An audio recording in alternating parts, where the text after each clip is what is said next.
जय हिंद प्यारे साथियों। इस वीडियो को आप सभी कंप्लीट अवश्य देखना, क्योंकि इसमें हमने पर्यावरण के उन टॉप 25 प्रश्नों को इंक्लूड किया है जहां से हर बार एग्जाम में प्रश्न पूछे जाते हैं।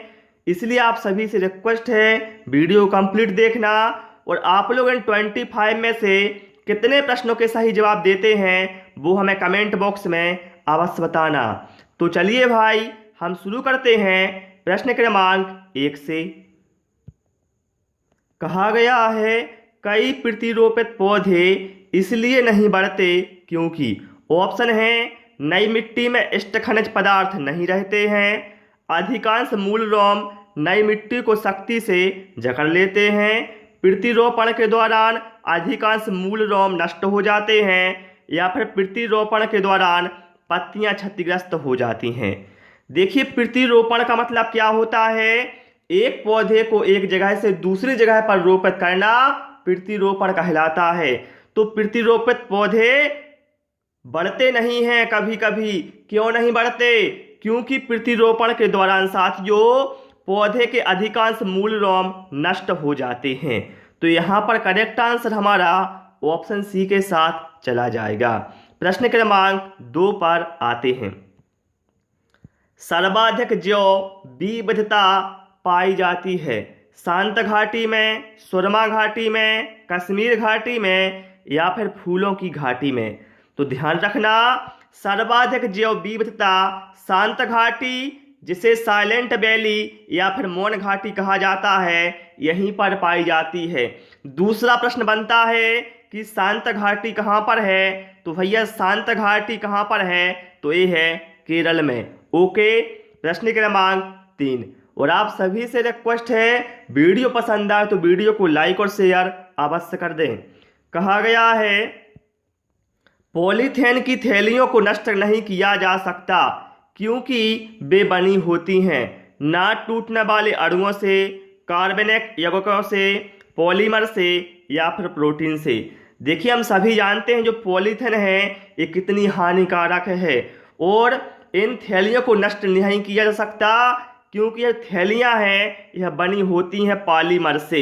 यहाँ पर करेक्ट आंसर हमारा ऑप्शन सी के साथ चला जाएगा। प्रश्न क्रमांक 4 पर आते हैं। कहा गया है निम्नलिखित राज्यों में से किसके द्वारा अपना वन अपना धन योजना प्रारंभ की गई? उत्तर प्रदेश द्वारा, मध्य प्रदेश द्वारा, हिमाचल प्रदेश द्वारा, या फिर अरुणाचल प्रदेश द्वारा। अपना वन अपना धन यह योजना साथियों प्रारंभ की गई हिमाचल प्रदेश के द्वारा। इसका उद्देश्य है राज्य में वन रोपण की क्रियाविधि को बढ़ावा देना। प्रश्न क्रमांक 5 पर आते हैं। जैव विविधता का क्या अर्थ है? मोस्ट इंपोर्टेंट क्वेश्चन है। ऑप्शन है विभिन्न प्रकार के पादप एवं वनस्पति, विभिन्न प्रकार के जंतु, एक निर्धारित क्षेत्र में विभिन्न प्रकार के पादप एवं जंतु, या फिर विभिन्न प्रकार के विदेशागत पादप एवं जंतु। और साथियों आप सभी लोग सारे प्रश्नों की या तो आंसर कमेंट करते जाएं या कॉपी में नोट करते जाएं। तो साथियों यहाँ पर करेक्ट आंसर हमारा होगा ऑप्शन सी। ध्यान रखना, एक निर्धारित क्षेत्र में विभिन्न प्रकार के पादप एवं जीव जंतु, इसको ही क्या कहा जाता है? जैव विविधता। ठीक है, चलिए प्रश्न क्रमांक 6 पर आते हैं। स्वच्छ जल समुदाय में लैंटेक आवास का उदाहरण है तालाब एवं दलदल, झरना एवं नदी, तालाब एवं नदी, या फिर उपयुक्त सभी। सबसे पहले आपको पता होना चाहिए कि लैंटेक आवास होता क्या है। ध्यान रखना, स्थिर जल वाले जितने क्षेत्र होते हैं उनको कहा जाता है लैंटेक आवास, जैसे आर्द्र भूमि, झील, तालाब, जलाशय। इनमें क्या होता है? जो जल होता है वो स्थिर रहता है, मतलब बहता नहीं है, तो इसलिए इन्हें लैंटेक आवास कहते हैं। तो देखिए यहाँ पर करेक्ट आंसर हमारा क्या हो जाएगा? ऑप्शन ए, तालाब एवं दलदल, इसे कहा जाएगा लैंटेक आवास। ठीक है, तो ऑप्शन ए यहाँ पर हमारा करेक्ट आंसर हो जाएगा। प्रश्न क्रमांक 7 पर आते हैं। एक घास स्थलीय पारिस्थितिकी तंत्र के खाद्य श्रृंखला में विभिन्न घटकों का सही क्रम क्या होगा? घास, टिड्डा, मेंढक, सर्प। घास, टिड्डा, सर्प, मेंढक, टिड्डा, मेंढक, घास, सर्प है, या फिर टिड्डा, सर्प, मेंढक, घास। बताएं आप लोग क्या होगा यहाँ पर करेक्ट आंसर।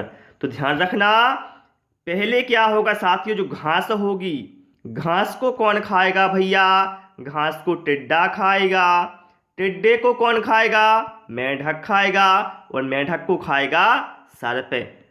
तो ऐसा दिया है भैया हमें ऑप्शन ए में, ए बिल्कुल हमारा करेक्ट आंसर हो जाएगा। प्रश्न क्रमांक 8 पर आते हैं। चावल को पॉलिश करने पर कौन सा विटामिन नष्ट हो जाता है?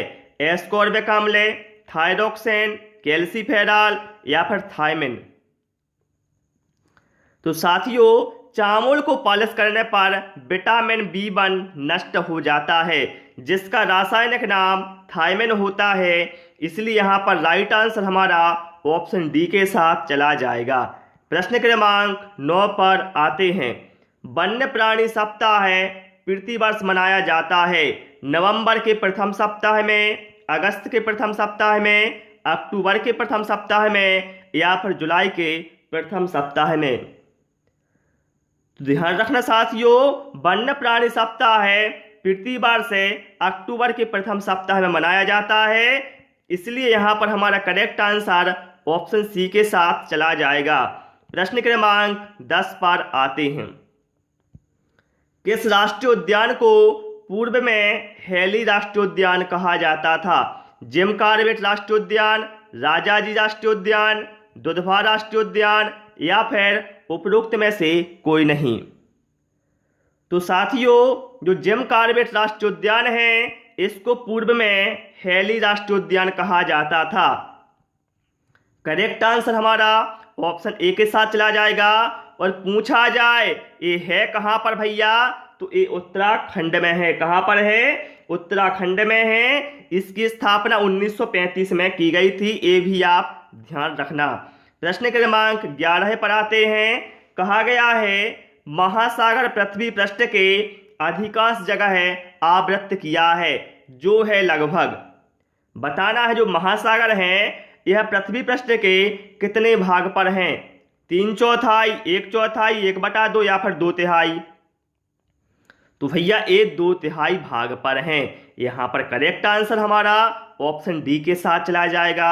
यदि साथियों आपको टाइम कम पड़ता है, आप वीडियो को पॉज करके आंसर सोच सकते हैं। ठीक है, चलिए प्रश्न क्रमांक 12 पर आते हैं। CNG संक्षिप्त रूप है। बताना है जो CNG है यह किसका संक्षिप्त रूप है? सभी अपना आंसर कमेंट करेंगे।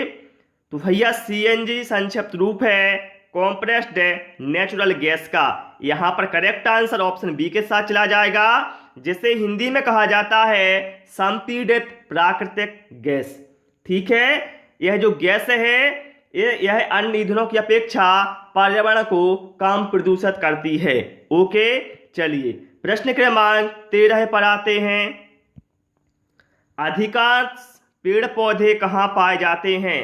स्थलमंडल में, वायुमंडल में, जलमंडल में, या फिर प्रकाश मंडल में?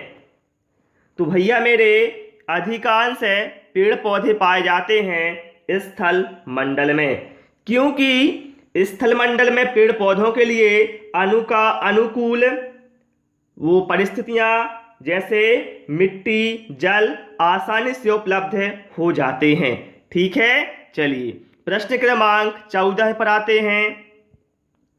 विटामिन ऐसे पदार्थ हैं जो हमारी उपापचय दर बढ़ाकर भार में कमी लाते हैं, स्वस्थ रहने के लिए दवाई के रूप में लिए जाते हैं, पेशियों का विकास करके हमें ताकतवर बनाते हैं, या फिर हीनता जन्य रोगों से बचाव के लिए थोड़ी मात्रा में आवश्यक हैं। तो साथियों यहाँ पर करेक्ट आंसर हमारा ऑप्शन डी के साथ चला जाएगा। ध्यान रखना, विटामिन ऐसे पदार्थ हैं जो हीनता जनित रोगों से बचाव के लिए थोड़ी मात्रा में आवश्यक हैं। प्रश्न क्रमांक 15 है। पक्षी अपनी गर्दन बहुत हिलाते हैं, इसका क्या रीजन है? उनके कान पंखों से ढके होते हैं, वह उड़ सकते हैं, पक्षियों की आंखों की पुतली नहीं घूम सकती, या फिर पक्षियों की आंखें छोटी होती हैं। देखिए साथियों, आपने देखा होगा जो पक्षी होते हैं अपनी गर्दन को बहुत हिलाते हैं। क्यों हिलाते हैं? क्योंकि जो पक्षियों की आंखों की पुतली होती है वह घूम नहीं सकती। यहां पर करेक्ट आंसर हमारा ऑप्शन सी के साथ चला जाएगा। प्रश्न क्रमांक 16 है, प्राथमिक स्तर पर पर्यावरण अध्ययन में रचनात्मक आकलन खालिस्तान को शामिल नहीं करता। बताना है प्राथमिक स्तर पर रचनात्मक आकलन इनमें से किसको शामिल नहीं करता? शिक्षार्थियों की ग्रेडिंग और रैंकिंग, शिक्षार्थियों के अधिगम रिक्तियों की पहचान, शिक्षण में कमियों की पहचान, या फिर शिक्षार्थियों को सीखने के बढ़ाने में। तो साथियों यहां पर राइट आंसर हमारा ऑप्शन ए के साथ चला जाएगा। रचनात्मक आकलन शिक्षार्थियों की ग्रेडिंग और रैंकिंग को शामिल नहीं करता। प्रश्न क्रमांक 17, और सारे ही प्रश्न साथियों बहुत ही इंपॉर्टेंट है, बार बार एग्जाम में पूछे गए हैं। चलिए यहां पर क्या है, पोलियो को बताना है, पोलियो किस की वजह से होता है? जीवाणु, कवक, विषाणु या फिर कीट? तो भाई मेरे, जो पोलियो रोग है ये होता है विषाणु या फिर वायरस की वजह से। ठीक है, चलिए प्रश्न क्रमांक 18 पर आते हैं। कहा गया है वातावरण में अत्यधिक हानिकारक सल्फर मिश्रित गैस कौन सी है?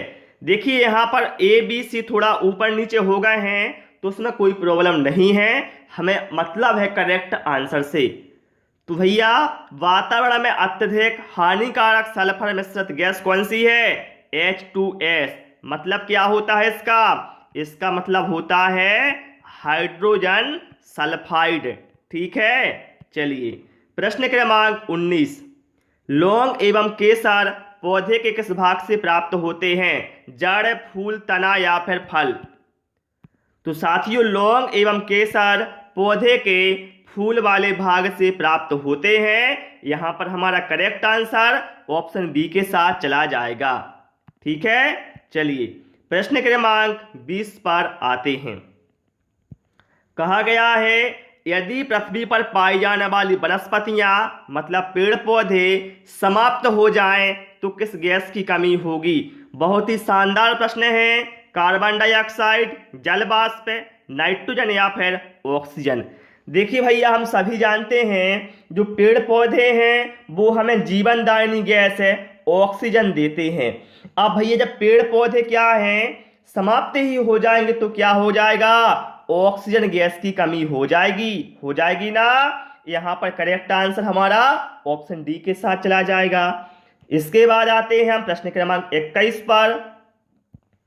वायु एक खालिस्तान है, बहुत ही उम्दा क्वेश्चन है। यौगिक है, मिश्रण है, तत्व है या फिर विद्युत अपघट्ट है? बताना है वायु क्या है।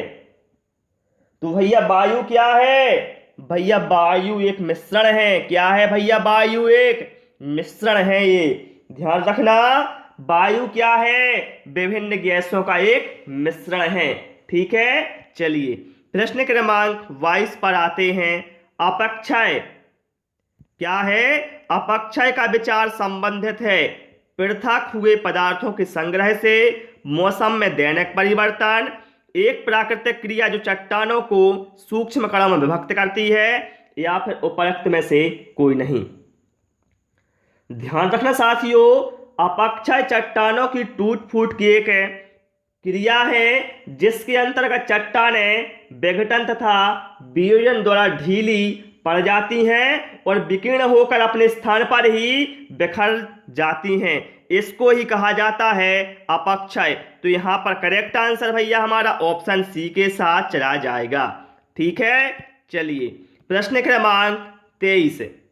कहा है धारणीय कृषि का अर्थ क्या है? बताना है धारणीय कृषि का अर्थ क्या है? आत्मनिर्भरता, विश्व व्यापार संगठन के मानकों के अंतर्गत कृषि निर्यात तथा आयात कर सकना, भूमि का इस प्रकार प्रयोग कि उसकी गुणवत्ता अक्षुण्ण बनी रहे, या फिर कृषि प्रयोग हेतु भूमि को प्रयोग में लाना।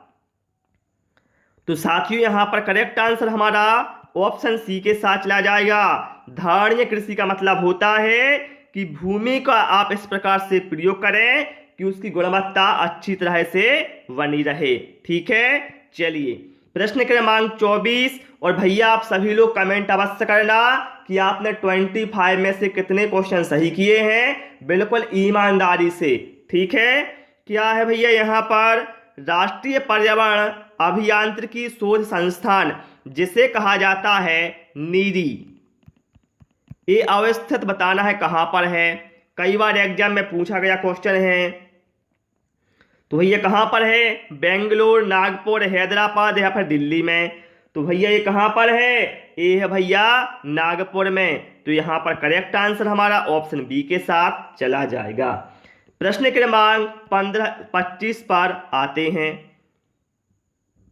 क्या कहा गया है यहां पर, पर्यावरण संरक्षण के लिए ग्रीन आर्मी को किसने प्रारंभ किया, जापान, ऑस्ट्रेलिया, चीन या फिर इजिप्ट। तो भैया पर्यावरण संरक्षण के लिए ग्रीन आर्मी को प्रारंभ किया है किसने, ऑस्ट्रेलिया ने। यहां पर हमारा करेक्ट आंसर ऑप्शन बी के साथ चला जाएगा। तो प्यारे साथियों, इस क्लास में केवल हमने 25 प्रश्न इंक्लूड किए थे जो कि बेस्ट 25 प्रश्न थे। आपको क्लास कैसी लगी और आपने 25 में से कितने प्रश्नों को सही किया है वो हमें कमेंट करके अवश्य बताएं।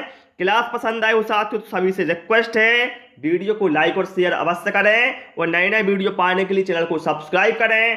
Thanks for watching this video.